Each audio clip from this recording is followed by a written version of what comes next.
कांग्रेस की हार के बाद पार्टी की अंतरकला सबके सामने आ चुकी है। कुमारी सैलजा और हुड्डा के खेमे में एक दूसरे को हार का जिम्मेदार बता रहे हैं, तो वहीं कांग्रेस की साथी पार्टियां भी कांग्रेस को सलाह पर सलाह दे रही है।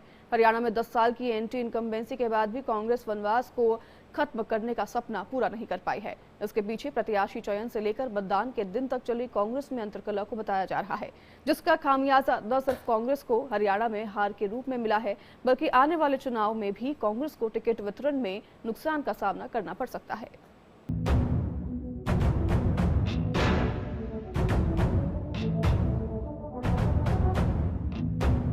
स्टेट में सींचा नहीं गया, तालमेल नहीं रखा गया।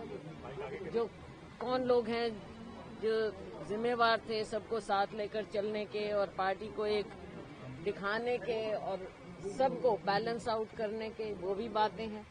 कोऑर्डिनेशन रखना किसका काम है? सबका काम है कोऑर्डिनेशन। हरियाणा चुनाव में कांग्रेस की हार के बाद घर की लड़ाई अब घर के बाहर आ गई है। हुड्डा और सैलजा गुट एक दूसरे को हार का जिम्मेदार ठहरा रहे हैं। टिकट बंटवारे में भूपेंद्र सिंह हुड्डा का प्रभुत्व साफ नजर आया और रणदीप सुरजेवाला लगातार नाराजगी जताते रहे, लेकिन उनकी सुनी नहीं गई, जिसके बाद इन नेताओं ने खुद को अपने अपने इलाके तक प्रचार के दौरान सीमित कर लिया, जिससे कांग्रेस को नुकसान झेलना पड़ा। कुमारी सैलजा की नाराजगी से दलित वोटर्स में गलत संदेश किया, तो वोटिंग से ठीक पहले सैलजा की सोनिया से मुलाकात के बाद जाट वोटर्स में, जिसका खामियाजा कांग्रेस को चुनाव हार कर चुकाना पड़ा। इस हार के बाद अब कुमारी सैलजा ने इसका जिम्मेदार इशारों में भूपेंद्र को ठहराया और पार्टी आलाकमान से जिम्मेदारी तय करने की मांग की। लेकिन अब हमको इन सब बातों को देखते हुए नए सिरे से आगे सोचना होगा, क्योंकि जो ये अभी चल रहा है बिजनेस एज यूजुअल, ऐसा तो नहीं चलेगा। कहाँ हमारी कमियां रही हैं, क्या कमियां रही हैं, इसके बारे में देखना होगा। कौन जिम्मेवार रहे, पार्टी को किस तरह से स्टेट में सींचा नहीं गया, तालमेल नहीं रखा गया। जो कौन लोग हैं जो जिम्मेवार थे सबको साथ लेकर चलने के और पार्टी को एक दिखाने के और सबको बैलेंस आउट करने के, वो भी बातें हैं। कुमारी सैलजा के तालमेल न बैठाने वाले बयान पर भूपेंद्र सिंह हुड्डा का भी पलटवार आया। उन्होंने साफ कहा कि तालमेल बैठाना सिर्फ उनका काम नहीं है, सबको तालमेल बैठाना चाहिए था। हुड्डा का इशारा किस तरफ था, ये किसी से छिपा नहीं है। नहीं, कांग्रेस एकजुट थी। ये तो आप लोगों की बात कहानी थी। अब बीजेपी का तो आप देख रहे नहीं, विद साहब कहीं घर से नहीं निकले। रामविलास जी शर्मा जी टिकट काट दी गई थी, वो तो अलग बात है। देखो, कोई भी प्रजातांत्रिक पार्टी होगी, लोकतांत्रिक पार्टी होगी, मतभेद स्वाभाविक हो सकते हैं, लेकिन मनभेद किसी का नहीं था। कोऑर्डिनेशन रखना किसका काम है? सबका काम है कोऑर्डिनेशन। हार के लिए कांग्रेस के आंतरिक कलह है, ये सब जानते हैं। बीजेपी के खिलाफ लोकसभा चुनावों में कांग्रेस के साथ खड़ी नजर आ रही पार्टियों ने भी कांग्रेस को सलाह देनी शुरू कर दी। तो आम आदमी पार्टी के सांसद राघव चड्ढा के एक्सपोस्ट की चर्चा सियासी गलियारों में जोरों पर है, जिसमें उन्होंने हरियाणा में 7 चुनाव न लड़ने को लेकर कांग्रेस पर तंज कसा है। राघव चड्ढा ने शायराना अंदाज में कहा है कि हमारी आरजू की फिक्र करते तो कुछ और बात होती, हमारी हसरत का ख्याल रखते तो एक अलग शाम होती।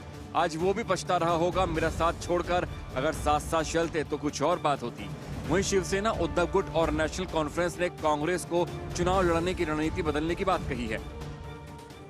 हरियाणा में इंडिया गठबंधन नहीं बन पाया। हरियाणा में इंडिया गठबंधन नहीं बन पाया क्योंकि वहां कांग्रेस को लगता था कि बस हम अपने ताकत पर, अपने बलबूते पर जीतेंगे तो सत्ता में और कोई भागीदार नहीं चाहिए। तो हमारे जो मित्र है हुड्डा जी या कांग्रेस के नेता है, उनको लगा कि हम ही जीतेंगे। बीजेपी ने तीसरी बार वहां हुकूमत बनाई। अब इसके पीछे क्या वजूहात हैं, उस पर कांग्रेस को थोड़ा सा तो गहराई में जाके सोचना होगा। AIMIM चीफ असदुद्दीन ओवैसी ने भी कांग्रेस की हार के लिए अंदरूनी कलह बताई, तो बीजेपी के MP किरण चौधरी ने तो पिता पुत्र की जोड़ी को ही जिम्मेदार ठहराया। लगता यह है कि उनके इंटरनल डिफरेंसेस की वजह से उसका फायदा बीजेपी को हो गया।